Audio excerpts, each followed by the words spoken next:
diffusé le jeudi 29 décembre 2022 sur Chérie 25 à 21h05, 8 femmes de François Ozon bénéficient d'un casting unique en son genre. 8 actrices qu'il a fallu gérer et diriger, dont Ludivine Sagnier que le réalisateur connaissait déjà très bien. Chérie 25 diffuse ce jeudi 29 décembre 2022 à 21h05, le film à succès de François Ozon, dont le film Grâce à Dieu a failli de n'a pas sortir en salle, 8 femmes. Dans les années 1950, Suzon, Virginie Ledoyen, vue dans MILF en 2018, étudiante en Angleterre, rentre en France pour les fêtes de fin d'année. Dans la vaste demeure familiale isolée par la neige, elle retrouve sa mère Gaby, Catherine Deneuve, très proche de Johnny Hallyday, sa tante paternelle Pierrette, Fanny Ardant, magnifique dans le film de Nicolas Bedos La Belle Époque, sa sœur Catherine, Ludivine Sagnier que l'on peut voir dans Lupin sur Netflix, sa grand-mère, Danielle Darieux, décédée à l'âge de 100 ans, et sa tante maternelle Augustine, Isabelle Huppert qui a fait sensation dans sa robe verte à Cannes en 2022.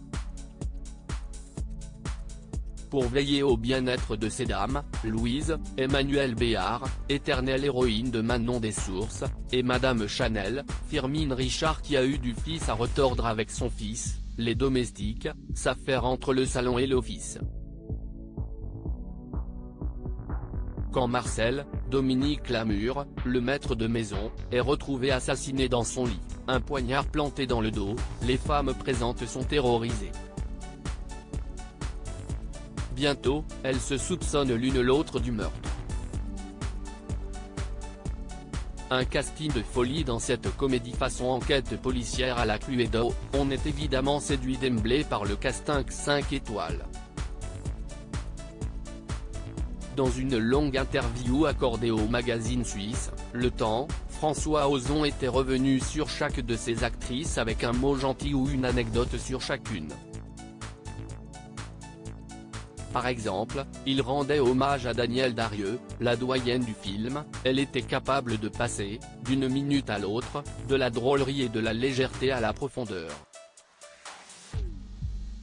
Tout était exprimé d'un regard, ou à Catherine Deneuve, Catherine, si y est-il la générosité. Elle ne travaille pas du tout dans la rivalité. Elle recherche la complicité. Elle souhaite sans cesse que tout le monde soit bien. Mais pour Ludivine Sagnier, la plus jeune des actrices, le discours n'était pas le même.